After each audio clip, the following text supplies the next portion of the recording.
여러분 안녕하십니까? 방터바 27번째 시간에 잘 오셨습니다.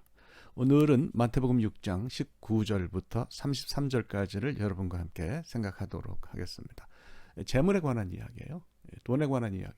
돈은 중요하고 필요한 것이고 하나님의 일을 하고 교회가 운영되는데도 이제 재물이 필요한데 이거 이제 우리가 기본적으로 어떻게 재물을 써야 할 것인가 하는 것은 뭐 아주 중요한 그런 문제죠. 이거를 뭐 이렇게 돌려가서 말하건 직접 말하건 하여간 중요한 문제. 그래서 오늘 이걸 좀 여러분과 함께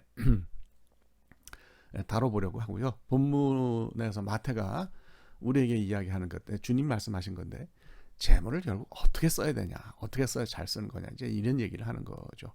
근데 이제 한 가지 알아둬야 될 게 있어요. 뭐냐면 오늘 핵심이 재물의 과다가 아니에요. 재물이 많고 적고 이거에 대해서 얘기하는 거 아니까 재물을 많이 가지고 있는 사람에게 하는 말씀이 아니고 혹은 재물이 없는 사람에게 하시는 말씀이 아니고 모든 사람에게 하시는 말씀이에요.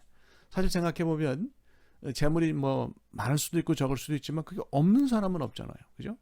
오히려 예수님 따르던 사람들은 뭐 재물이 없는 축에 있었다 이렇게 표현해야 되지 않겠나 싶어요. 그러니까 이 말씀을 받아들이고 이해하실 때 모든 사람에게 하시는 말씀이고 재물의 양과는 관계가 없는 그런 말씀이라고 생각하셔야 되고 어떻게 쓸 것인가 하는 질문을 던지는 말씀이라고 생각해야 될 거예요. 사실 뭐 일하는 사람이라면 누구든지 소득이 있는데 주어진 소득을 어떻게 사용해야 될 거냐 하는 문제로 본문을 이해하면 제일 좋을 거라고 생각합니다.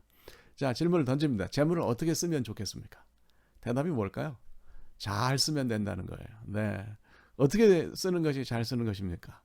구체적으로 모든 사안을 다 들어서 이렇게 이럴 때는 이렇게 써라 저럴 때는 저렇게 써라 그렇게 말할 수는 없어요. 돈 들어가는 일이 얼마나 많아요. 단지 이제 원칙을 여러분들에게 말씀드리고 거기에 맞춰서 모든 사람이 구체적인 상황을 생각하면 되지 않겠나 싶습니다. 원칙은 뭐 이거죠. 재물의 종이 될 것이 아니라 주인이 되면 된다. 프랜시스 베이컨이라는 사람이 한 얘기예요. 옛날 사람인데요. 이 사람이 그런 얘기를 했어요. 재물은 가장 악한 주인이요 동시에 가장 선한 종이다. 그러니까 재물을 잘 사용하면 뭐 그 사람의 삶이 아주 멋있어지는 거고 그 재물이 주인이 돼서 재물이 이끄는 대로 따라가면 인생이 아주 악해진다. 뭐 그런 얘기 아니겠어요? 이 사람은 1561년에 태어나서 1626년에 사망했어요. 그러니까 옛날 사람이네요. 16세기 사람이에요. 16세기, 17세기 초반까지 살았던 사람인데 그 당시에도 이런 문제가 있었던 모양이죠. 자, 그 프랜시스 베이컨이 한 얘기는 뭐 간단합니다. 재물을 가지는 거 저는 많이 가지는 거 좋다고 생각하는 사람이에요. 왜 열심히 일해서 재물을 여유 있게 가지는 거 좋죠. 문제는 재물이 주인이 돼서 우리 삶의 주인이 돼서 우리를 부리게 되면 잘못되는 일이 일어날 수가 있으니까 재물을 우리가 직접 사용하는 주권을 가지고 사용하는 사람이 돼야 된다 이런 얘기죠. 이 말씀을 이런 가르침을 재물을 땅에 쌓아놓지 말고 하늘에 쌓아두라는 말씀과 연결할 수 있을 것 같습니다. 이런 얘기가 있어요. 사람이 어떤 인격을 갖추고 있는지 알고 싶으면 그 사람에게 돈 한 1,000불, 100만 원 정도 되죠. 그 정도를 주고 어떻게 쓰는지를 따라다니면서 보면 된다는 말이 있습니다. 돈이 주어질 때, 재물이 주어질 때 하나님이 원하시는 일에 재물을 쓴다고 하면 귀한 거죠. 그래서 우리 보고 청직이라 그러잖아요. 사실은 뭐 생각해 보면 우리가 능력이 있어서 재물을 모았다 이렇게 생각하기보다는 하나님이 그 재물을 우리에게 맡기셨다 이렇게 봐야 됩니다. 지금 뭐 코로나 사태를 보셔서도 알 수 있지만 우리가 그 눈에 보이지 않는 작은 그 바이러스 하나 어떻게 못하잖아요. 재물을 물론 노력하고 애써서 어느 정도 얻을 수 있겠지만은 그런데 그것이 우리 마음대로 다 되는 건 아니에요. 하나님 우리에게 맡기시는 거니까 그 맡기신 것을 좀 잘 쓸 필요가 있다는 생각이 듭니다. 세상에서 얻은 재물을 하늘로 가져갈 수 있는 방법이 있냐?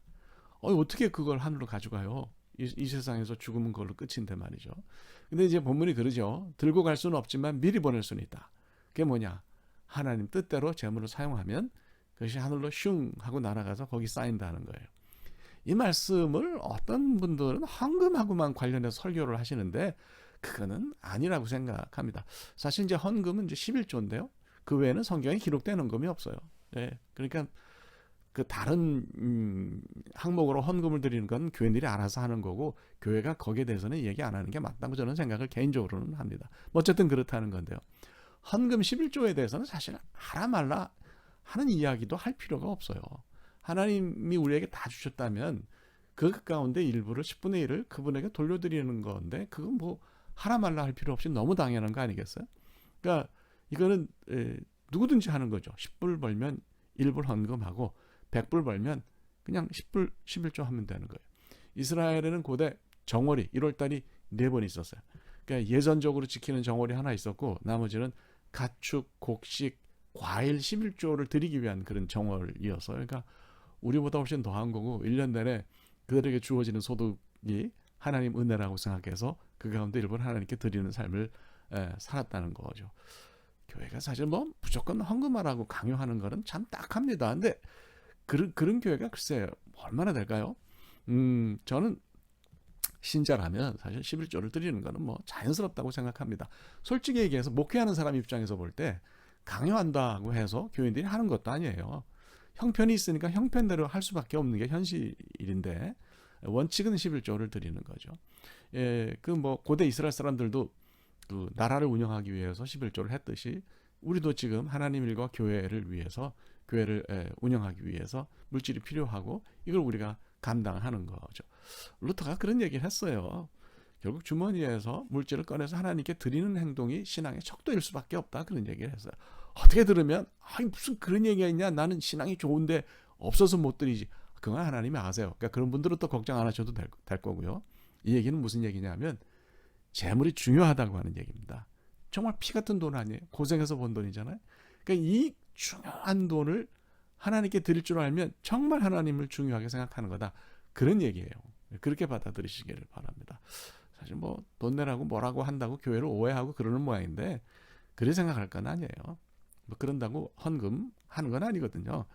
사실 저는 저 같은 경우는 뭐 1년 내내 헌금 하라는 이야기를 설교에서 하는 적이 없습니다. 그래도 저는 저희 교회 뭐 재정이 부족했던 적은 없는 것 같아요. 그건 뭐 당연한 거고 교인들이 알아서 할 거라고 제가 교인들을 신뢰해요. 그럼 뭐 그걸 얘기를 하겠습니까? 하여간 본문은 11조에 관한 얘기가 아니에요. 그럼 뭐에 관한 얘기냐?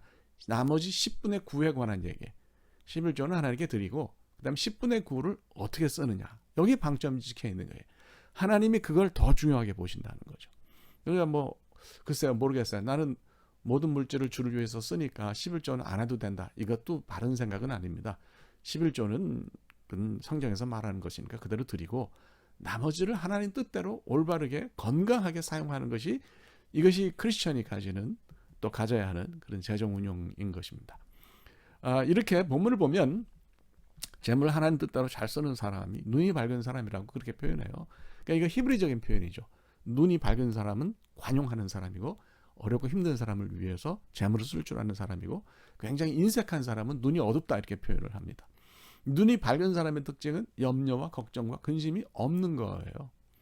재물을 우리가 왜 필요로 합니까?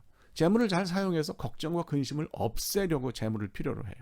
그런데 재물 사용을 해서 걱정 근심이 더 커지는 건 뭔가 이상한 거죠. 재물 사용을 제대로 하는 게 아닌 거죠. 우리가 재물로 해결하려는 일 가운데 대표적인 것이 의식주예요. 먹고 마시고 입는 문제인데요. 마태는 공중의 새나 들의 꽃도 하나님이 잘 먹이고 기르시는데 뭐 그렇게 걱정하지 말라고 우리에게 전달하죠. 그래서 너희는 먼저 그의 나라와 그의 의를 구하라. 나머지는 하나님이 책임지신다 이렇게 얘기해요. 존 맥아더 목사님이 slave라는 책을 썼어요. 노예, 종 그런 뜻이죠. 여기서 그분이 주인과 종의 관계를 이야기합니다.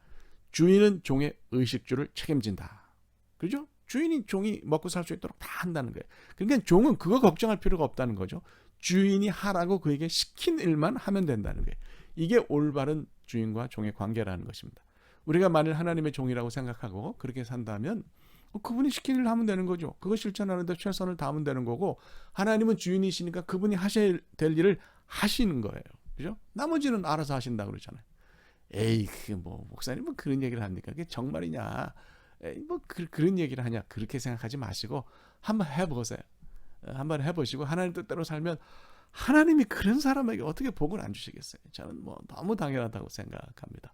뭐 재물이 있든지 없든지 관계없이 그걸로 우리가 해결하려고 하는 의식주의 문제를 근본적으로 하나님께 맡기고 걱정 없이 사시는 여러분들이 되시기를 주님의 이름으로 축복합니다. 네, 오늘 여기까지 하겠습니다. 감사합니다.